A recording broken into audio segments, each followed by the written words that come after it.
Congratulations on surviving the JavaScript crash course. I know that was quick. I know we covered a lot, and it's okay not to completely understand everything or still have a gray area about how certain concepts work.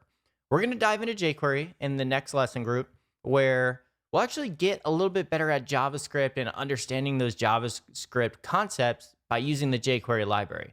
But I want you guys to remember jQuery is just JavaScript. It's a JavaScript library. It's not its own language. The syntax is so easy to understand that you can kind of forget that you're writing JavaScript in a certain way versus jQuery, and it almost feels like its own language.